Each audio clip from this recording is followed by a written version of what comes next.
Welcome to Gameography, the show about video games and the people who make them. I'm Devin. And I'm Tim. And in this, our very first episode and first series, we will be discussing Shigeru Miyamoto. The one and the only.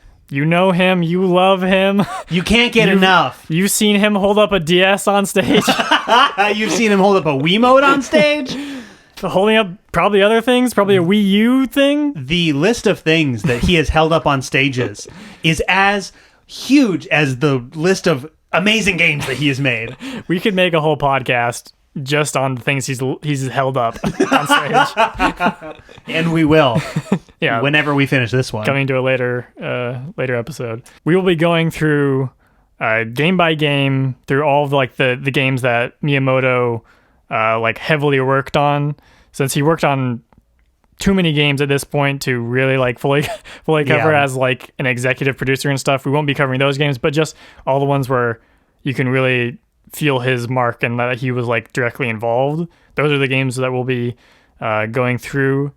And then also in addition to that, we'll take breaks in this series to cover smaller game makers who's don't have as many works to cover, perhaps, and that we can just kind of get through in one episode. Exactly. So look forward to lots of Miyamoto, and then also sporadic breaks diving into other people in games. Yeah. We also got to thank Matthew Devil for that intro music. What an absolute banger. Thank you, Matthew. Their album Unvaliant is on Bandcamp. If you want to go to matthewdevil.bandcamp.com, just spelled how you'd imagine that'd be spelled. And it doesn't sound anything like that intro, but oof, it's good. So we were talking about Shigeru Miyamoto, who is kind of like the video game industry's bad boy, in a sense. Mm-hmm. He likes climbing in caves and messing stuff up.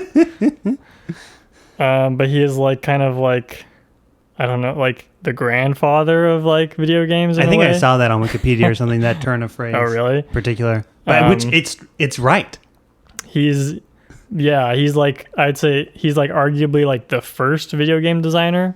Or I did read that he is the term video game designer specifically. He is the first because I think he's he even said that or something. Yeah, because he talks about how before he started working, the people who programmed the games were also the designers, and so that wasn't a distinct job. I guess I feel like Miyamoto is the one game designer who even though most people don't know any game designers, he's maybe the one person who people would know. Yeah, I'd say he's definitely probably the one most known video game developer, because it's even for people that are interested in video games, they might not really know any of the big names or whatever, the rock stars of the gaming industry. But Devin, before we get ahead of ourselves, tell me, what is the premise of Gameography, the hottest new podcast to hit an undisclosed podcast hosting website? So I guess the idea is that we'll talk about a video game designer and kind of go through their gamography. That's the name of the show. Don't tell them that. And go through from the beginning of their career, I guess, through to wherever they are now, whether it's the end of their career or whether they're still in the middle of it. But I think for me, part of the idea for this came from just thinking about how in popular culture, movie directors and stuff and musicians and authors and stuff, all those kinds of artists are talked about in a different way, I think, than video game makers. I think partly because video games are so collaboratively made. Yeah. It is kind of hard to say this one person made this game unless it is like a small like indie game or something, or like a really old game, kind of like Miyamoto's first games, where it's like, yeah, there was like 5 people or something who made it. And I also think that part of that is that video games, because of all the mediums you just mentioned, they are the newest. That's partially what I think is Definitely, that they're kind of seen also walk the line between a product to be sold and then actual art. Yeah, I would say like they're still, I'd say they still probably aren't really seen as art as much, but even like I'd say they've been more seen that way in the last like 10 years or so, maybe. Like it's like that idea has become less weird to talk about, I think, for people. Yeah. And kind of like, I feel like our generation, like, kind of more take that for granted. Yeah, why would you not consider this art? Yeah. like this is like an important thing to us, and like there's clearly a lot of depth in these things. It's not just like to like waste time or whatever. And yeah, I do think though that there's also a reason behind maybe a certain perception of it, because like movies, if you just take the top 10, video games or movies that you know of as a person that's not interested in the general like industry, it's gonna seem like it's purely thoughtless entertainment, probably to a lot of people. Yeah, and I think just when you like don't really think about it too, or like like, and I think like the way that they're marketed a lot of the time, like same thing with movies, like they're like sold as just like pure like mindless entertainment kind of a lot of the times, so that just like creates the perception that they are. Yeah. But even still, like people who are like into movies generally, like they like know directors. Yeah. But I'd say people who are into video games, unless you're like pretty into them, you like don't really know. Like you maybe know like the company that made the game, but you don't know anything beyond that. Yeah, and that is an interesting distinction, because I think that even for movies where my mom doesn't like know who Wes Anderson is, I think a lot more people know about directors and the way that people conceive of them. Whereas even me as someone that's played video games my whole life, Definitely. I really don't fully understand the artist responsible for any particular video game other than I think another like aspect of that is like with all these other mediums, like the creators' names are like right there, like on the poster or like on the cover, but that's like never the case with video games pretty much, except for like a few exceptions.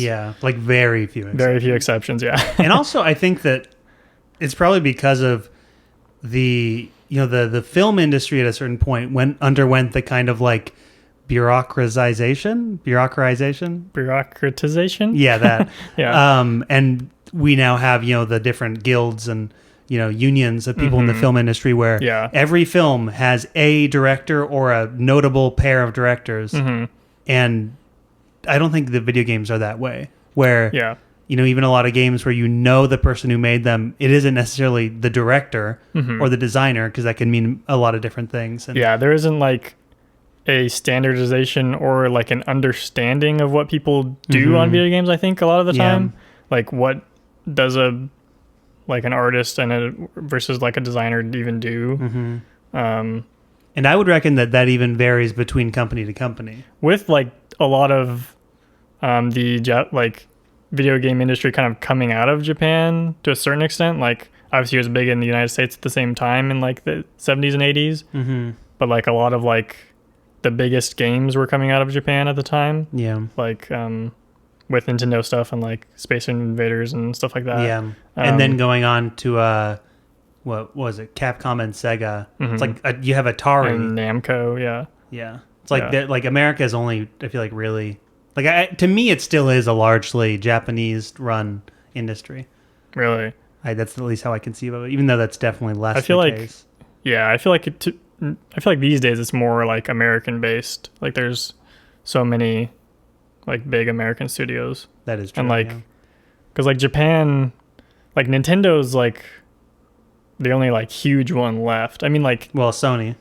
Well, yeah, Sony, but a lot of Sony, like the games that Sony makes are like actually made in America. Yeah. They're not actually made overseas, but anyway, like kind of like the Japanese like business style, which Miyamoto is a part of and like a product of, is like to not like draw attention to like yourself or like, you know, like that's any true. like one person, you know, like it's like, no, it's like this is like the whole company's like product. And like I think like Miyamoto's like talked about that in like interviews and stuff, where it's like he doesn't really like want like the attention that I think he sometimes gets, but also he's like, you know, this is like, I'm just like working for the company, like, and it's like a group effort kind of thing, I think is how they see it.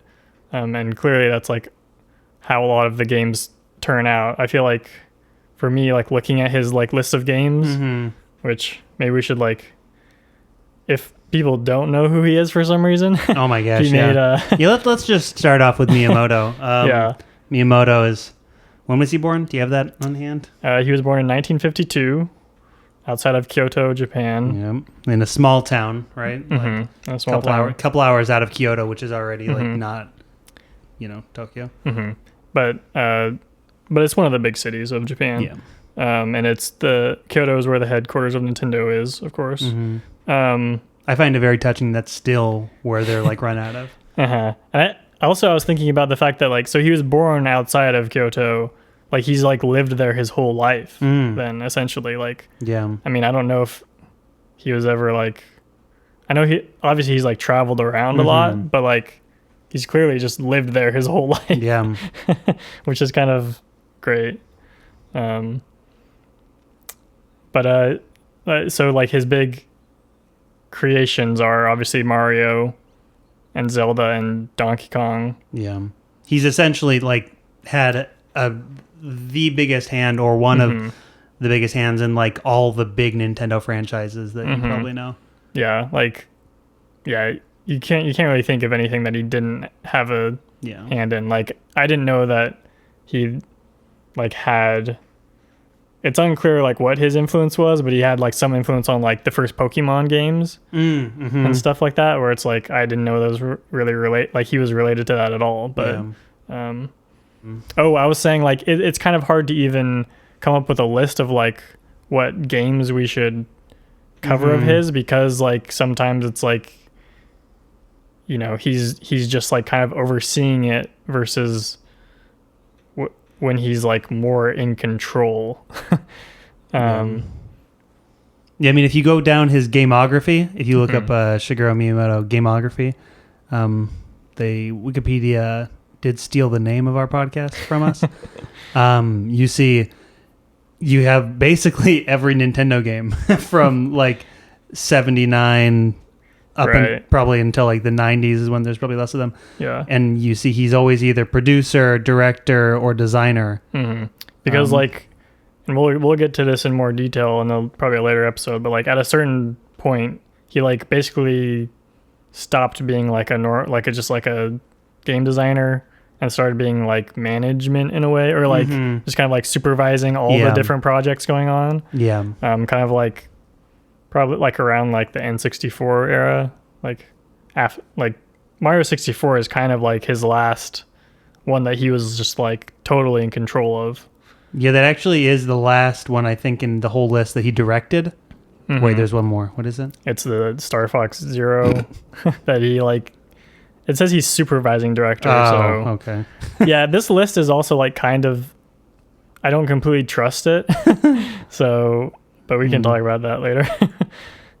So this episode we're going to be covering, because there are so many games that he worked on and even so many that he had direct control over. We're going to be covering the arcade era of Nintendo and of Miyamoto's work in this episode. So from, I guess, 1979 up until 83 when the Nintendo Entertainment System was created. Otherwise known as the Family Computer, aka Famicom. Is that what it is? Family Computer. Right. So he was born in 52 in November. Oh, this month. Wow. When is his birthday? November 16th. Wow. Oh, we missed it. He's only 10 days off from my birthday. Wow, that's exciting. It's That's why you two are kindred auspicious. spirits. Yeah, that's exactly what I was going to say. How auspicious it was. So he was born, like we said, in the small town of Sonobe. And I guess this article I read said he like didn't have toys, so he would make his own toys as a kid, and like put on little performances with like stuff he made and make little cartoon books and stuff for himself, which like to me, and reading about his like life as a kid, not that there's a lot of information, but he just sounds like a normal kid to me. Yeah. Like, well, and he actually, to me, he sounds like a very particular kind of kid, the kind of kid that I think both me and you were. Mm-hmm. Like the just, creative, like... Yeah, like just running around the house, making up weird stuff and kind of like seeing the whole... He seems to have like a very perfect encapsulation of like childlike wonder or just like, playfulness, curiosity. Yeah, he would start like wandering the kind of wilderness around his house. Like the bamboo forest and like shrines and stuff around him, and he would go looking for like caves apparently to like kind of like venture into, because he would like look into them and not see anything and then like wonder what was inside and like try and go. He'd come back with a lantern and try and find out for himself essentially. And he said in an interview that I read that his parents were both teachers, and it says on his Wikipedia page that his like dad was a English teacher. Oh, really? Which is interesting. But he said that he had a rather strict household, and I was scolded a lot as a kid. But being a teacher, my mother understood the value of technology, so she supported me moving in the area of technology and encouraged me to use my creativity. And then, so he says like basically she was like kind of part of the reason why he felt, I guess, like comfortable enough to like kind of pursue a more creative path in life, because he says like a lot of people would like kind of consider that, like, I mean, even how it is considered now, like if you're like going to like art school or something, that's like kind of like you're not gonna like a dead make money end off of path. that. Exactly. But he says, but when I actually started making video games at Nintendo and made my first game and the ones that followed, my parents were kind of disappointed because they thought that meant that children had now lost time to study. I laughed at that quote. That was funny. Which is just, yeah, it's a classic so Japanese teacher mom quote. Yeah. Notable things I find just about that whole, like his whole upbringing and pre-video game making time, is I was just trying to research this and I can't find any information. Did he have any siblings? That's a good question. I don't think so. This description of his childhood, it sounds like the most only child kind of like growing up that you could ever imagine. Yeah. Just like getting lost in forest by yourself. And then also I find it notable that he did not get into the video game world until like seemingly kind of late in his life. And I feel like there's certain artists that you can think of that, didn't find their medium until later than other people might have. Like David Lynch came to mind, where he went to art school as well. He was a painter and had no idea that he was going to make movies until it was just kind of an extension of what he was already doing, and then found that. And Miyamoto seems to be the same. There's actually, I kind of forget where it is. I think it should be in my notes somewhere though. There's like something that else that reminded me of David Lynch about really him. Yeah. That's funny. But yeah, so he joined Nintendo in 1977, so he would have been 25 by then. Okay, yeah. So he actually didn't go to art school. He went to, well, I guess it's he went to a college of industrial arts for a degree in industrial design, which is like kind of art. But I found that interesting too, because it's like I wonder what he like thought he was gonna do with that, you know? Yeah, because that sounds to me like you'd use that to work in the production of like, you know, random products like household appliances or buildings or something. I don't know what that would even mean, but yeah, I don't exactly know what you would even do with that either. It's also funny to think of him thinking of that as art school, if that is like what we're kind of imagining. Yeah. Like, but another thing that we didn't talk about for his childhood is he was really into manga and he wanted to be a manga artist. I forgot about that. Yeah. Yeah, and in on the Japanese Wikipedia, it talks about how he was in middle school. He was in the basketball club, but that he like I don't know. It didn't go into more detail, but like then he like quit the basketball club to join the manga club. But then I guess it says that like he kind of looked at his own like skill, which I assume meant like drawing skill, and then like kind of just like gave up on that. But yeah, I know he was like heavily influenced by manga, which I think you can kind of see in his works, like in the way that they're all like the screens are almost like cells in manga, where it's like in Donkey Kong, it's like you like go up to the top and then it goes to the next one, you know? Oh, interesting. It's like yeah. I mean, it's like they don't like. They will later in games, but like they don't like scroll or anything, you know? It's just like one frame at a time almost. Yeah. And then I guess the other thing to talk about is like video games weren't like a thing when he was growing up. Yeah. Like until he was like an adult, basically. It must have been so weird for everyone involved in making those early games just to know that you're completely making a new thing with no expectations. So Pong, which is like the first video game, came out in 1972. So he would have been 20 by then. I actually don't know if like that became a big thing in Japan. I imagine it did, because how else would like... Yeah, I think it must have. Yeah. So yeah, and then so how he got into Nintendo is, I guess his dad was like friends with the president of Nintendo or something like that, or somehow knew him. Okay. And that's how like he like set up an interview basically. And then it's like Nintendo was like a toy company at the time. And they were making cards, I think, like playing cards. Yeah, they're like... was their biggest thing? Their biggest thing was like these, Japanese playing cards, which they still actually make. Really? Nintendo? Oh my goodness. Yeah, it like there's I forget what it's called, but there's a store in Portland that's like sells like anime stuff. It's just like all this anime stuff, and they have Nintendo like cards. That's really cool. What kind of game would those cards be used for?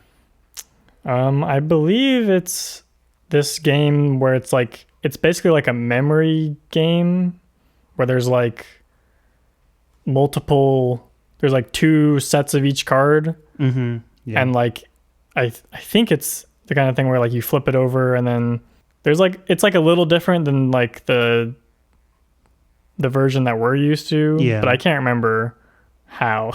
Interesting. Yeah, but it's like a very simple thing, but I know they make like, I think they just make like very ornate like designs in them and stuff like that. They hired Miyamoto basically to like come up with new like toys. And so like he like during the interview apparently like showed them some stuff that he had made out of just like wood and string and stuff at his house or whatever. Yeah, wasn't it like clothes hangers in the shapes of animals? Yeah, something like that. So he starts working at Nintendo and then somehow gets assigned to the early arcade games. Is that what happens? Right. So I guess that like transition is not completely clear, but so he was hired in 1977, and then Sheriff, which is, according to Wikipedia at least, the first game that he worked on as just like a visual designer, I guess. So like he worked on the graphics, probably. And I feel like there was some confusion as to like like did he design like the like arcade like outside the physical cabinet? box. Mm-hmm. Yeah, I was definitely reading that with that and radar scope, no one is entirely sure exactly what role he played. Yeah, which is just so weird. It's like it was the Wild West, baby. But even they weren't like taking notes. Yeah, I think that's like it goes with another thing that's still true about the video game industry that I've had like been reading about recently, that it's like compared to like say like the movie industry, it's a way more secretive industry. Like with like if you think about like movies, like a lot of the like there's a whole industry around reporting on movies being made and stuff, like going to sets and like taking pictures and like interviewing actors and stuff like that, and like kind of comes from like building up the like Hollywood stars and stuff to like make them like big. Yeah, I mean you generally can find out any like the stage of production any movies and that's coming out in the near future, and like movies like every step of the way you're getting informed what's happening. And then after movies come out, like most movies these days have like director commentary, like commentary tracks and like behind the scene like documentary stuff that they make. But there's like none of that with video games for the most part. Meanwhile, in video games, like you have every couple of years you have some title that people are freaking out about, that you essentially have a whole internet base of knowledge based off of like 2 quotes. It'll be like and Pikmin 4 I've been reading about for years, and there's I think 3 different quotes that every single article cites, because that's all that we've ever heard about it. Yeah, or like or like a screenshot gets released, or like a trailer, but it's like you never like get like the behind the scenes stuff. It's only like what the company wants you to see. Which also might be partially because of the like lack of star power involved in those behind the scenes, if they existed. Yeah. Whereas you can sell a whole movie by seeing, Chris Hemsworth as Thor walking around set. It's like not as many people are going to be as psyched to see Miyamoto in his like. I feel like Miyamoto may be the one exception of that, but yeah. But I think also a lot of it is just like companies are like don't want to like share their technology with other, or like give hints even as to like how they would make stuff, which is like kind of sad. But yeah, so Sheriff is a weird, like it's essentially like a dual joystick shooter where you can move with one. I believe it had 2 like joysticks on in the actual machine, so you could move with one and then like aim your gun, because you're a little yellow guy in the middle of the screen. And on the outside, like making a ring, are I guess like outlaws or something. There's no like text really in the game, so it's but I mean it's called Sheriff, so that's what I would assume they are. Yeah, it definitely, this game in aesthetic and every other way very much reminds me of those early of like Space Invaders, like games where it's just like the most loose premise you could think of, like a guy is being attacked and he has a gun.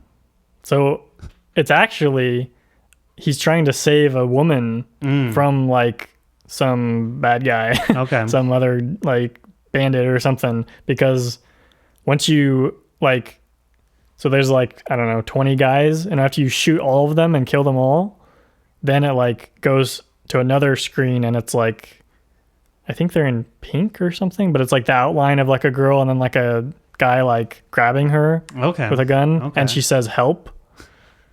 Sound familiar? Which we'll come back to later. And then if you get to, I think if you clear like a certain number of stages, so like again it's kind of similar to Donkey Kong, you get like this screen where it's like a heart made of hearts goes over it, like you like save her essentially. And then I think it just keeps looping again, but that's kind of like the main interesting thing, I would say. Considering that he didn't like design it, but that kind of same there's this motif will come back. It's a very similar format to Donkey Kong. And probably many other games.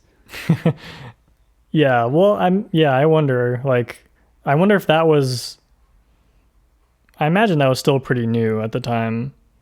Like, yeah. I feel like even though there basically wasn't any story to this game, like it maybe had more story than like a lot of other games.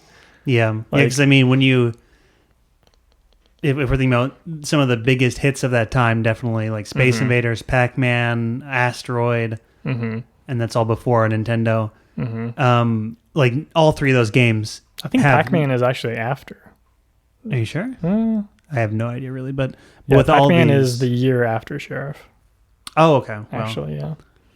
But you just don't really have any premise or setup or real narrative of any kind. You just have a basic goal and a system that is doing what I think all those arcade games were trying to do, which is just to get you to play more and more because play time equals more profit, more play time. Oh, yeah, they're trying to kill you. Yeah. Like they're like arcade games are like pretty hard by today's standards because you're supposed to die like a lot. You're not supposed to like get good unless you play a lot, basically. So that was kind of a struggle. Yeah, definitely playing all of these arcade games. I used very liberally the rewind function in the like Nintendo Entertainment System Switch eShop thing. Yeah, because there was no way I was going to do that over and over again. I wouldn't have made it past like the third level. Yeah. So his next game that he worked on, just visually, is Radar Scope. And I do think that there's kind of like a gradual increase in his responsibilities. I get the impression that he was a lot more involved in Radar Scope than probably, yeah. Sheriff.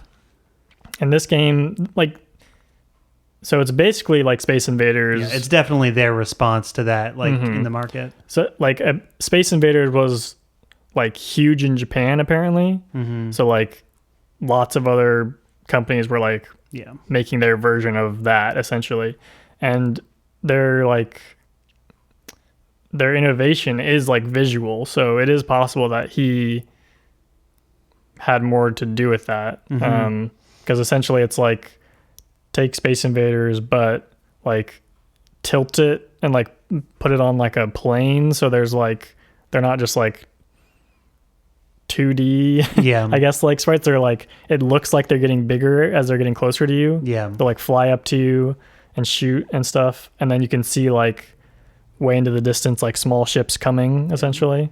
Yeah, that was the first thing I noticed, was that like added depth perception, because I hadn't actually thought about it, but if you look back at Space Invaders, Pac-Man, like all the games from this era are completely like flat. Yes. And this game, and I was actually, it made sense to me as the first one that Miyamoto had like a big hand in, because it was like significantly more dynamic in basically every way. I didn't get a chance to play that one though, so it might be horrible to play. I don't know.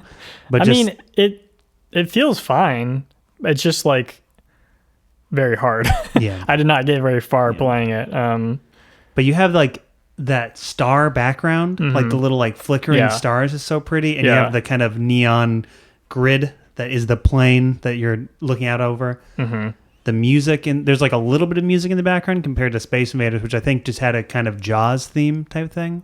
Did it? Did it even have music? I thought it was just like the Radar Scope. The gun of your Radar Scope I think did, but yeah, I don't know if Space Invaders did. Yeah, it didn't even really. It just had like a kind of background noise. Yeah.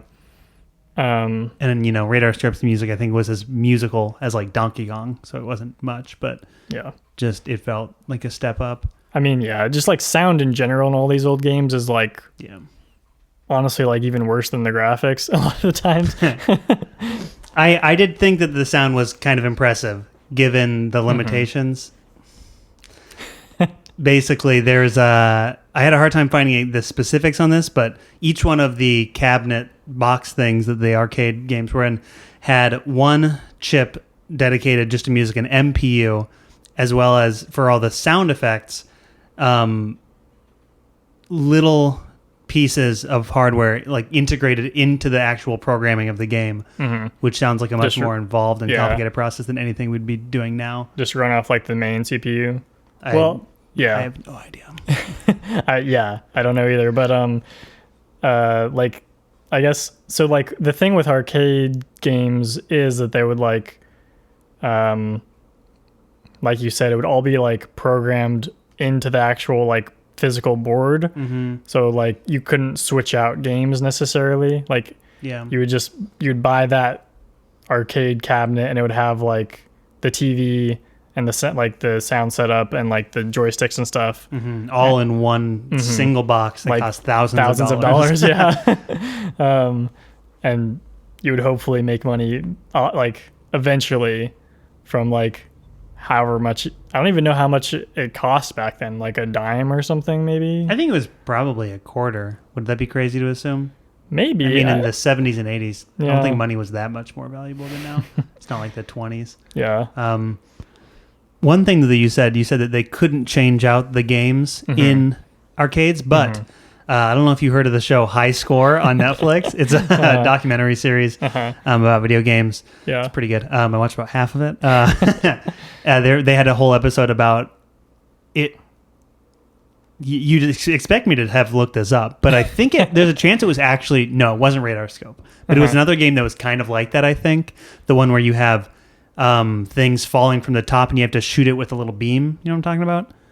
Shoot with a beam? Yeah, it's like you're like a control center for and missiles are falling. Missile control. Yeah, sure. Yeah. Yeah. I think that's what it is. They have a whole part in that series about how there was a group of college students who got one of those, rented it out in their dorm to like let people play it, and then once people got over it because it had such a limited amount of things you could do in it, they made a booster pack for it that changed the whole game. And this, do you know about this? No, I don't. It's this really weird thing where they essentially started making like millions of dollars in their dorm room by buying more and more of these, and then they started selling those arcade boxes with the upgraded thing, and got sued by the company, and then bought by the company.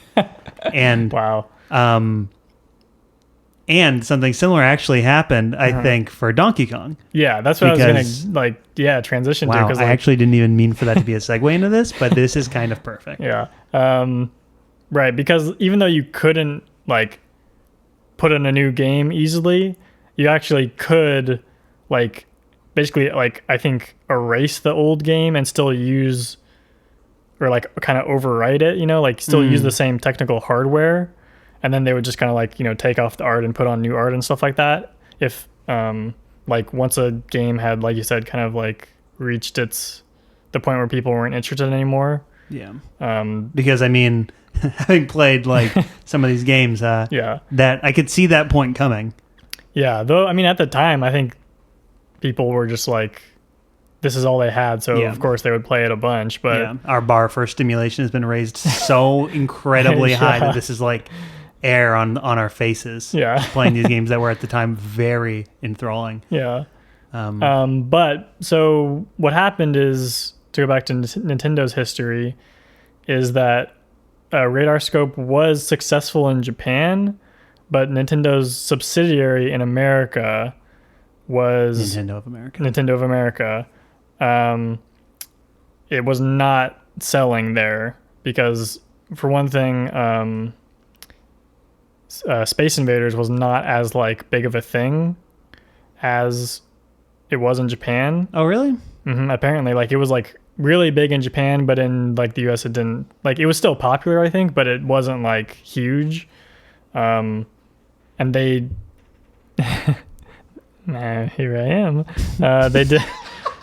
I was reading it. It's potentially like Nintendo didn't like really do enough research to like figure that out. I think also the timing of it probably, where Space Invaders had been out already for a year or whatever, and so I think it was less of a and then Pac-Man came out. And Pac-Man was like the biggest game in America for like ever, basically, after it came out. That show High Score on Netflix covers Pac-Man extensively, and I had no idea. Pac-Man Fever. That they originally called him Puckman. He's only a hockey puck. I do know that. Do you know that bread makes you fat? Continue. So basically, the head of Nintendo America, like, I think is it Arakawa or something like that. I forget what his name is, but he like basically like pleaded with Nintendo headquarters back in Japan to like send him something else because they were like going broke. I also want to point out that while this is only very briefly mentioned in the Wikipedia article, the head of Nintendo of America was the son-in-law of the head of Nintendo, the head and I think founder of Nintendo. Yeah. And that to me seemed like just this phone call of him saying, "I need something to sell, father-in-law. Please send something." Yeah. That could be a whole like limited HBO series documenting the drama of this like family-run multi-country company. Like, there is something like sort of like mafia-like about it. Yeah, because it was odd what Nintendo was doing, where like a lot of Japanese companies that like made Space Invaders and Pac-Man and stuff they didn't have their own like subsidiary in America. They would just sell the game to an American company so that they like, if the game failed in America, it didn't affect them. And really like the company in America would actually like make the cabinet and like sell it and stuff. So they would just get like money up front. But Nintendo was like, no, we're going to do it by ourselves to try and like keep it in the family or whatever. Which ironically is kind of like the exact model they've kept since then. Just the other day I was noting that my Switch's HDMI cable is a Nintendo HDMI cable, whereas the PlayStation's is not. Yeah. Very small example of this exact same like model being used. I mean, they have still stayed like kind of the same company where like they don't like they do work with outside companies, but it's like they really try and keep everything internal to Nintendo as much as they can. But so what happened then is they're like, okay, we can take this radar scope game, the board, and just put a new game in there. And so they tasked Miyamoto essentially with that. And that is how he got Donkey Kong.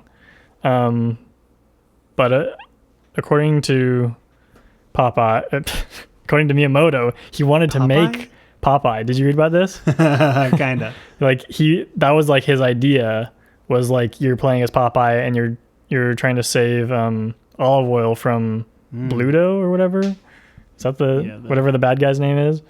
But they couldn't get the license for it. So that like all changed from like Popeye to Mario or Jumpman.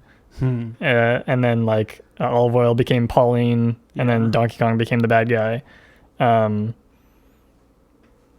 But apparently he really liked Popeye because like Nintendo eventually did get the rights to Popeye and like and like made a game. I don't know if how involved he was in it, but yeah, like that's just weird and funny. Like, I can really see how all those characters would be, you know, like the guy from the bad guy from Popeye is essentially a big gorilla, a big ape. Yeah. Doesn't he look like Wreck-It Ralph? Yeah, kind of. Yeah. He's just like a big like. Him. And he has like does Wreck-It Ralph have a beard? I don't know. I've never seen that movie. Yeah, neither have I. So, anyways. Yeah. So they tasked him with making it, and so he became essentially the first game designer because he didn't know how to program. I'm sure he like knew some stuff about the technology just because at that time. I mean, he would have worked on a couple of games as an art person. So the design he talks about the design for the characters actually came partly through like the limitations of the hardware, which I think is like a big theme probably for a lot of his works. Yeah. Especially the early ones, where he said like they're like because of the size of the screen and the amount of pixels that they could display, like that kind of dictated the way Mario looks because they couldn't make realistic hair, so that's why he has a hat, and like they couldn't do like a nose and face, so that's why they just did a big mustache to make it look like he has a face. And I believe the gloves like the white gloves and red overalls were so that you could like get the contrast between those, so you and could really see it moving without having to animate that much. Yeah, which they did not animate much. I don't like there's like literally like 2 frames of animation. I feel like it's just like one arm forward, one arm back. That's like it. So let's test this out for real. So right in front of us here we have a television with the game, a real television with the Switch, with the NES version. So we're actually going to play Donkey Kong now a little bit. Let's look at this guy. So that song, I don't know where that song even comes from, because that's not in like the original game, that is, at least from what I played. But this is. Oh, this absolutely is. You know what? He's actually moving quite a bit. Yeah, this looks better than the arcade version, oh, I have really? to say. So this really isn't a good, maybe, like, way to do this. Yeah, it's pretty similar, I'd say. One thing I noticed is that, like, you notice that first barrel that Donkey Kong throws down? Yeah. That goes into the oil barrel? Uh-huh. In the arcade version, it's blue. Oh. Like, it's the same color as the oil barrel. Oh, jeez. Oh. And occasionally he throws down a... Oh, wow. Yeah, are you surprised to see me owning? I was surprised there's actually like a gameplay difference, because of the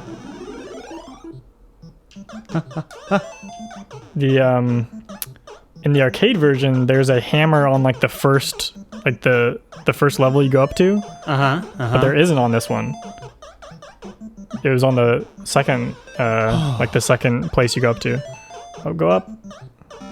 Oh yeah, baby. All right. So you go up to the top and you... Oh, wow. It doesn't even do the animation either. I was wondering, yeah, because I expected something to happen there, but nothing did. No, yeah. So when you get to the top of the girders or whatever these are, and you get up to where Pauline is, you... Donkey Kong grabs her and then climbs up those ladders that are there. That's what I was expecting, yeah, when I was playing this. That's what I remember from my childhood. It's weird that that's not in this version. Like, it seems like that would not be hard to, like, recreate. Yeah. Yeah, one weird thing about this version of game Mario... over as I handed the controller to Devin. One thing about this like version of Mario is that like you can die from falling, which is not a thing with Mario. Yeah, and you can die very easily from falling. You don't have to fall very far at all. And that's the truth of the case with all of these games. And it was very frustrating, especially in Donkey Kong Jr. Yeah. Well, that's what that changes actually with Mario Bros. The original Mario Bros. Oh yeah, you don't die from falling, which we'll talk about. Yeah. Oh, what we just saw was that Donkey Kong threw a barrel directly at Devin. Yeah. So that was what was like killing me a lot when I was first playing, because like I couldn't figure out the pattern. Like, it just sometimes barrels will just like kind of come randomly. Oh, wow. It's got owned by the fire. Was that your last life? No, you have 3. I want to point out I did do better than Devin did. One thing with the arcade version is oh jeez, you will notice wow I feel like the timings are maybe a little bit different than the arcade one too, but that's definitely it. That you can't really see it here, but like the score and all that stuff is actually like this pretty much exactly the same as it is in Radar Scope. So that's like one way you can tell it's like kind of taken from the same like board. They just didn't even change that. Yeah. Like the score and where like your lives are and stuff. Oh, that's interesting. Yeah. That makes sense they would do that. A notable aspect to this game is actually it's the invention of a genre, right? Mm-hmm. It's the first platformer game. Mm-hmm. They didn't know what to call it. I think like what am I seeing here? I think like people described it as like a climbing game at first. That's because I mean you are like you're climbing vertically to go up to reach Donkey Kong. Obviously Donkey Kong is just like a known figure now, but it is a weird name, and there's like a million. It seems like there's a ton of different explanations for why that's his name. I don't know if you saw this too, but like I don't know why, because I feel like some of them are like directly from his interviews where he's like said this is why, but still there's like different. Yeah, there's about 5 different possible explanations. But like, so I guess at least one time he said that he looked up crazy in a like Japanese to English dictionary because he wanted a crazy monkey, and the definite, or like the translation was donkey for some reason. I could see that. I could definitely see that, but yeah. And then Kong was, according to this one article, slang for gorilla. Yeah, but also like in Japanese, right? In Japanese, yes, which in Japanese, is most likely just because of King Kong. Most likely because of King Kong, but and also like, I mean, the game is obviously, it's clearly influenced by King Kong, like the final scene of King Kong where like he grabs the girl and like climbs up the Empire State Building because he's grabbing a girl and climbing up a building. We later see Nintendo get sued by is it Universal, who has the rights to King Kong because of the likeness. And in my opinion, as a someone who knows nothing about law, I don't think they should have gotten off, because they very blatantly did just steal the concept of, like, it's like a King Kong game. Yeah, I mean, with Mario. Yeah, well, but I mean, like, King Kong is like, there wasn't a guy like climbing up after. That is true. King Kong. It was like the planes were like shooting him or whatever. But they should have had us be the lawyers in that case. But also, because I read about that case, and I don't know, did you see this? The lawyer, the lawyer's name? Oh yeah, the lawyer Kirby. Which is where they got the name Kirby from. Which is where they got the name Kirby Fully from. Real. A lot of actually like the Nintendo characters, almost like a surprising amount of them are from real people. From real people who just helped the company. Yeah, Mario was the name of the like landlord for the company's like earliest office space or something like that. For Nintendo America's like warehouses where they had their arcade machines, because I think probably a guy named Mario, because of like when Radar Scope like failed, and they like I think he like, you know, gave them a break or something, and let them stay in business essentially. So they named Mario after him.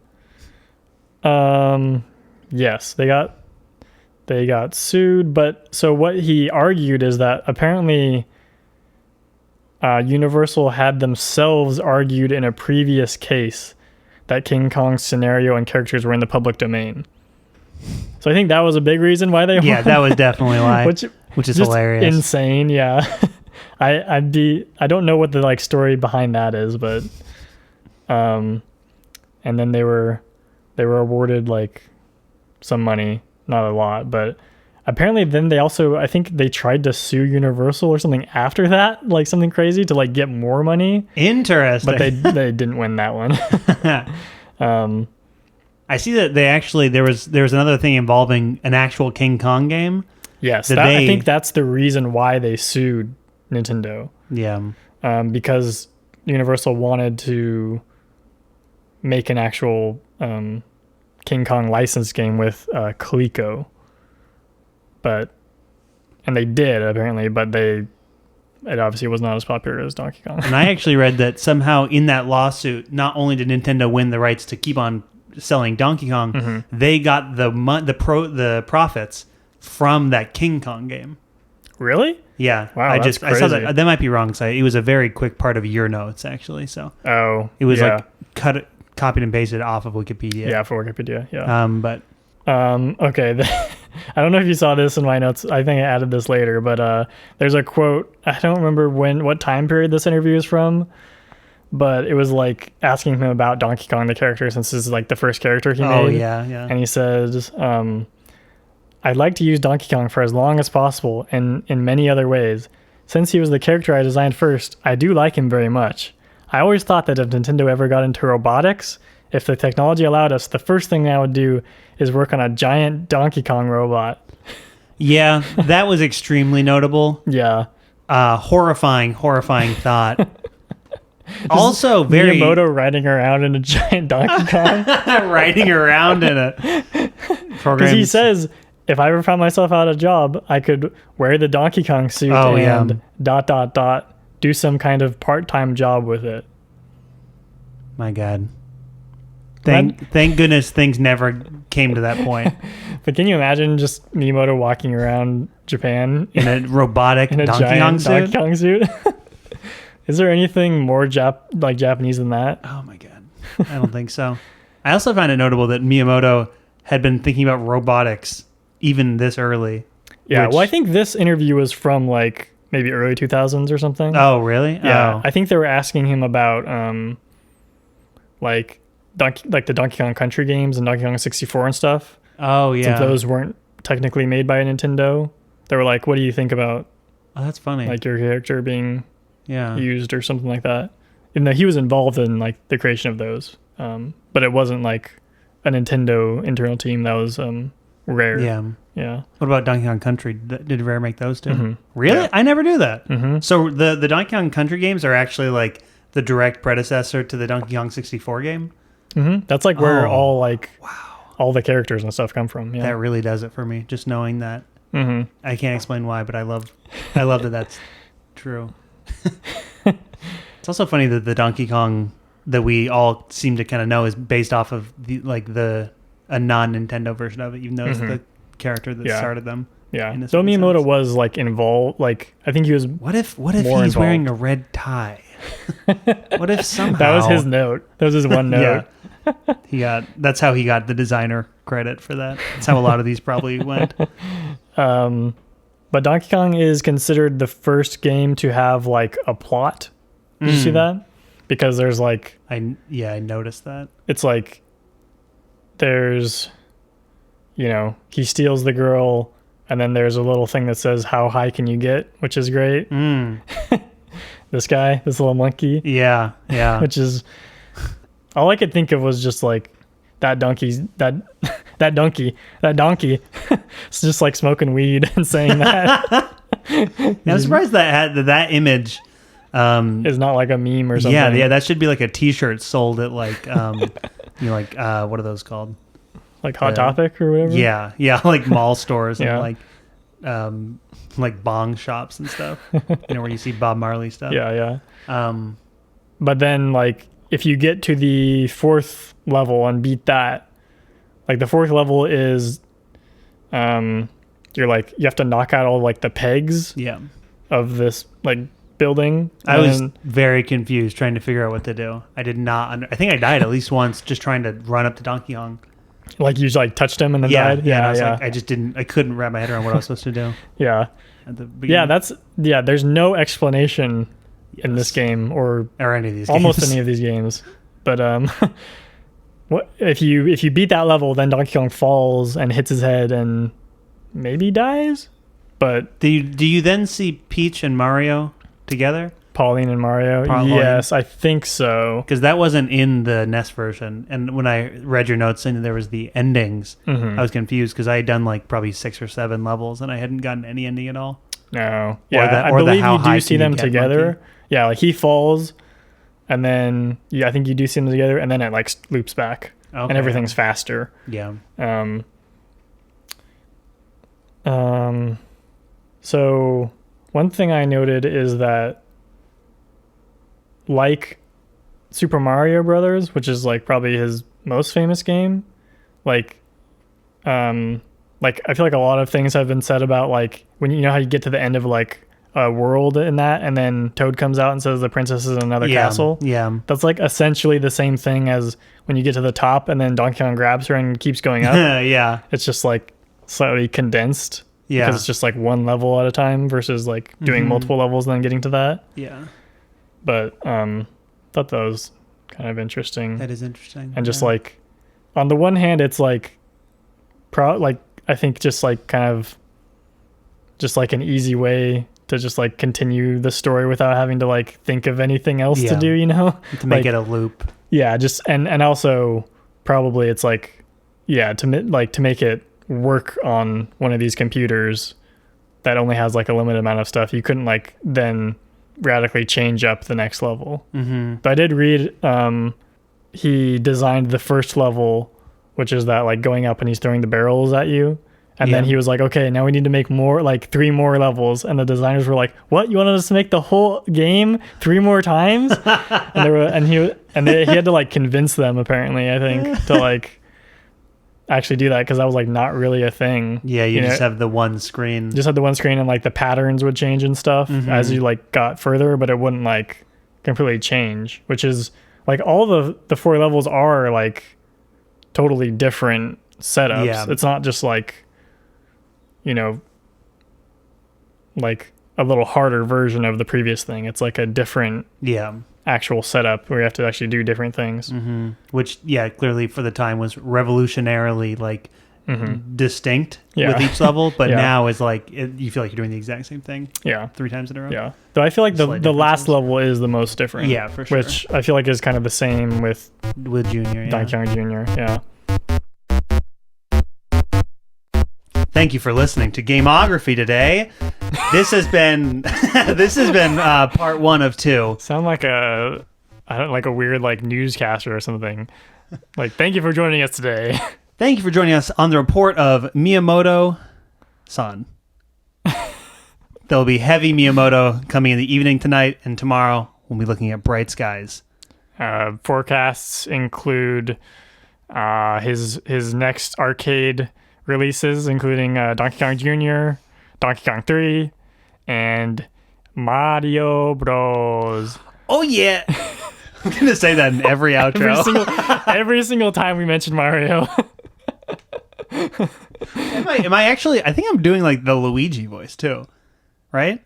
Does Mario even say that? Does he ever go, "Oh yeah"?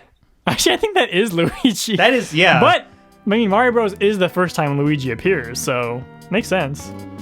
So actually, this makes a lot of sense. But thank you for listening to this, our first episode. And if you want to stay up to date on what is coming out in terms of this podcast, you can follow us on Twitter at GameographyPod. And you're going to want to stay up to date with Gameography Podcast if you enjoyed this episode, because it's going to get significantly better. I promise. This was a little rough, this recording, for sure. So thanks for listening. Bye-bye.